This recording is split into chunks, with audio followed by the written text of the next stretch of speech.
I think it was 2019, one of the podcasts I launched, and I think I launched more podcasts than people have started, and I wanted to get back to it. It's called The Risky Fox Show, and it was this 5-minute show where I would drop in and just drop gems or advice or insights or opinions for 5 minutes and keep it short and just try to give as much value in those 5 minutes. And you know, with all the things that have happened, it's kind of fell by the wayside, and I decided to, well, revisit this idea. Can I give something where it's just me talking, I don't want to say facts, but just advice, insights, strategies, things that have worked for me, things that I've failed at, whatever it may be, around the photography, videography, content creator space, and do it in a more honest, authentic way, in a very direct way that might not be SEO friendly, that might not chart on YouTube or be all the things that gear videos tend to be. So I want to try this new thing for 2021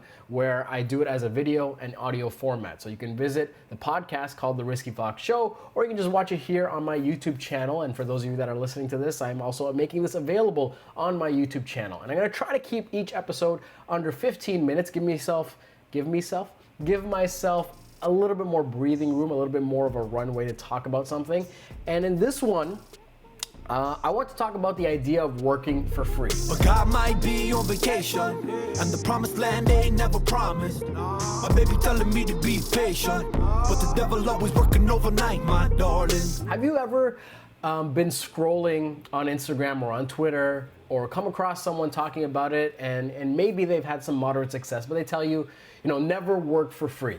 Never work for free. Always charge what you need to charge. Get the bag. Never settle for someone. Don't do collabs or any of that stuff. And every time I read this, more and more, I get a little bit of a nasty taste in my mouth. It makes me sick. It makes me pretty fucking annoyed, because it's either coming from someone that is extremely well off and they are in a position where they, just don't have to, and they can just do whatever they want, and they've created a pretty big nest egg for themselves so that they never have to work for free. Or it's coming from someone, well, they haven't had any success. Like, where are they coming from? Where is this apprehensiveness to working for free or collabs coming from? Here's the thing. Whenever you hear someone tell you never work for free, ask yourself, who is actually giving this advice, right? Who are they talking to, and what's sort of the motivating factor around this? And when you start to peel back the layers, you start to find holes in this argument. And what I'm trying to do with this topic, theme, whatever you want to call it, is to remind you that free work is incredibly important to your growth as a creator. You will rely on this more, and maybe even depend on this even more than your paid work. And I'm going to hopefully convince you with the argument. The real problem is, so often as creators, we never feel like we're getting paid what we're worth. And as a result, we may say yes to opportunities, to collaborations, whatever it may be, and we leave with a bad taste in our mouth because we settled, because we did it for something less than we believe we are worth. That shouldn't alienate you from free work, though, okay? Ask yourself, what's worse? Being paid less than what you're worth, or being paid nothing? And it might sound like a rhetorical question, but I'd argue that being paid less than what you're worth is actually worse than being paid nothing. When you work for free, it gives you an option to prioritize something other than the monetary gain. Now, I'm not saying you go out and say yes to every opportunity. I'm not telling you to go and say yes to every collab or everyone that, reaches out to you through a direct message or email. What I'm saying is that when you work for free, use that as a growth opportunity. Make that part of your growth strategy, of your long-term vision. That when you look at, for example, 2021, and I tell myself, you know what, I'm going to agree to 10 projects, 10 paying projects in 2021. Now, if I were only going to rely on those 10 projects to get better as a creator, my growth would be a lot less because I would have a lot more time on my hands, and maybe I could use that time to rest, but I can also take advantage of that time that's not being used for free work, or sorry, for paid work, and allocate that to another means of self-development. So what I'm trying to get at is that look at free work as a growth opportunity. Don't be so quick to shut the door on it. And don't be going in with, rose-colored glasses. Sometimes you'll have opportunities that end up being pretty shitty. I guess I should say at some point that this, the Risky Fox Show podcast is probably not safe for work, just because I'll use colorful fucking language, as well as on the YouTube channel.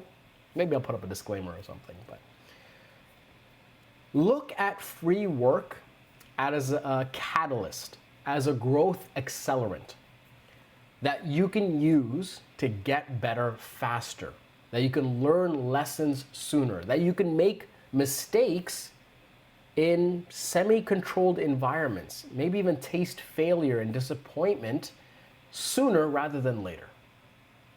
Because so often those are the places where you learn the most and prepare for the next big problem ahead. It helps to weed out bad actors too. When you start to, maybe someone reaches out. Maybe it's a clothing company that someone's looking to build, and they reach out, they like your photos, and you look at that and you're like, well, I got some time. Let me, let's work together. Let's do a collab. Let's see where this can take us. And you realize this person is just not cut out for it. That this person, they don't take their craft as seriously as yours. Good. It's great. Learn from that so you can identify those markers in your paid work, in your professional work, and maybe even in other disciplines. Maybe it's someone at the bank that you're trying to renew your mortgage with. People that are against free work, and so often passionately against free work, I often ask myself, what happened to you to have such a powerful opinion that way, right? It's why do you see it so black and white?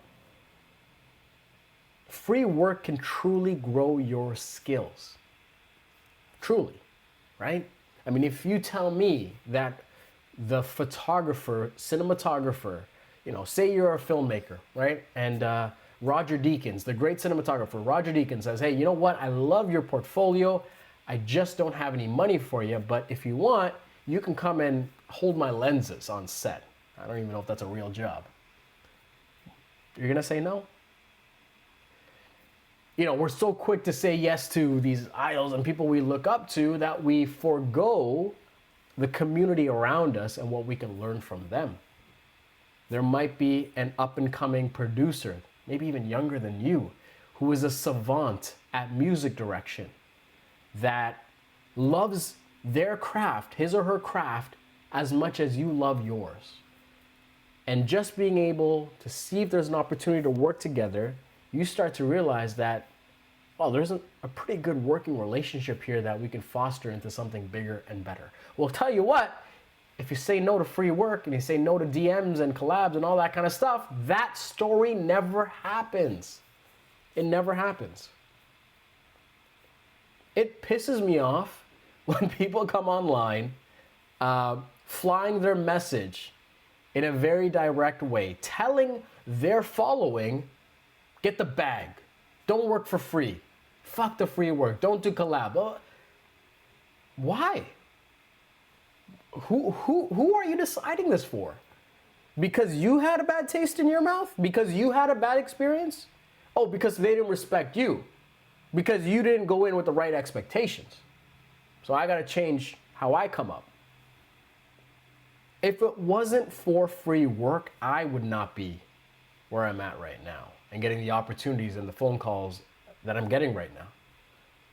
If it wasn't for free work, I wouldn't have learned as much as I did. The whole fucking YouTube channel is free work.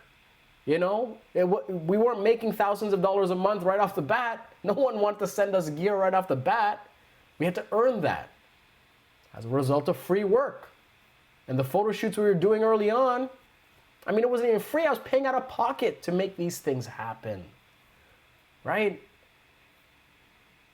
What's this animosity with free work? I should stop calling it free work. It's really working for free. I mean, that's the title, right? Working for free is not as bad as working for less than what you're worth. Because when you're working for free, you can figure out the alternative purpose behind what you're working. If you suddenly undercut your own self by 50%, you're telling the market that's what you're worth. And there might be more in the future, but that's what you're telling everyone you're working with. I'll settle for this amount. That's bullshit. Working for free, another advantage too, is it puts you in the right rooms, the right conversations. 3 years ago, did a free shoot for someone that I really, really looked up to. Someone that I thought was creating meaningful dialogue in their space and just profound art. That put me in the right rooms and the right conversations because they got to see what I'm capable of and my work ethic and my love for my craft. Led to an amazing, lucrative opportunity in the future, led to a trip of a lifetime, led to more gigs, bigger projects, more ambitious challenges, and ultimately growing my network with some savages in different spaces. And it wouldn't have happened if it wasn't for making that decision to work for free for this one person. Working for free can change your life. It's not about closing the door on working for free. It's about, and this is actually the problem. This is actually the tricky thing. This is actually what's difficult, is when do you decide to work for free? What is that filtering process, that triage? What does that look like for you? That is actually the more difficult problem. Paid work is paid work. Paid work is for paid work, all right? When you're working for money, you're working for the money. And there's even an argument to be made that sometimes as a photographer or creative, the paid work, it's good and it just doesn't scratch that itch creatively though. I mean, you might be doing a fucking fluoride commercial, fluoride? Dental floss, toothpaste commercial that pays you $16,000, but you're not putting that on all over your gram, maybe. Goes in the portfolio for your clients, maybe your agent, manager, whatever. But you have something else that drives you passionately, that you lust over and dream about. Maybe. Or who knows, maybe you do just love dental floss that much. Floss daily, folks. Floss every day. Free work is the dream work. Paid work is the paid work. Free work is the dream work. Can I say that again so you guys get the message, so you know where I stand on this argument? Paid work is paid work. Free work is dream work. Okay, you set your pricing, and this is something we'll talk about in future episodes of how to price effectively, and you negotiate and you find those gigs and jobs you do so you're paid what you're worth, and paid work is paid work. And then you have an alternative, and this is where it comes into the time management planning strategy, where you have free work that is dream work. If you want to go out and make a documentary in the future, but no one gives you the opportunities now because you haven't proven yourself, well, free work now, making a mini documentary, partnering with the right people, maybe even paying out of pocket, that's a version of the dream work in the future that you want to do. So, we're running up to 15 minutes in our first episode, and I'm going to try to wrap this up, and hopefully I've convinced a lot of you young creators out there. And if I haven't convinced you, fucking meet me in the comments. Let's talk. Let's dialogue. I'd love to hear your insights. I'd love to talk more about this. But I'm sick and tired of people that either have it well off for themselves, that have their large audiences, that have made it, quote unquote, made it, coming in and telling people, don't work for free. Always charge. Close the doors on collabs and shit like that. It's fucking bullshit. You're telling me in the real world there's no handshake deals, winks and nods, that I'll do this for you, you do this for me, and let's fuck out of here. Okay? Paid work is paid work. Free work is dream work. The real problem is you figuring out when you want to do that for free. When do you want to exercise your creativity, your passion, your skills for something other than monetary gain? And when it comes to that, we're going to go a little bit over this episode, and that's because I had to kind of do a little introduction. Look at your goals for the year. Look at your purpose in life.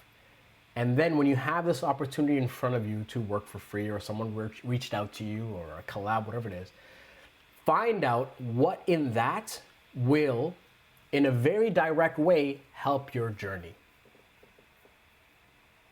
If I have an opportunity in the past to work with a client to shoot a big campaign, they definitely could not afford me, but gives me the opportunity to get a shit ton of reps, maybe on film. Get a bunch of reps and experience on film in a short amount of time. I can make it worthwhile for me because I can take that, learn from that, and use that for the next paid client, for the things that I want to do in the future. Right? So that's just a small example, but free work is important to your growth. It is a growth accelerant, like I said, a catalyst in which it allows you to move faster, move the needle in a more significant way. And you have to be able to come to terms to that. It's not about yes or no. It's about when. It's about when do you actually say yes to working for free. Anyways, I think I've made my point, at least where I stand. I'd love to hear what you guys think. So let me know in the comments. And if you're hearing this as a podcast, well, reach out to me on Instagram. Let's continue the conversation there. This is the first episode of the relaunch of the Risky Fox Show.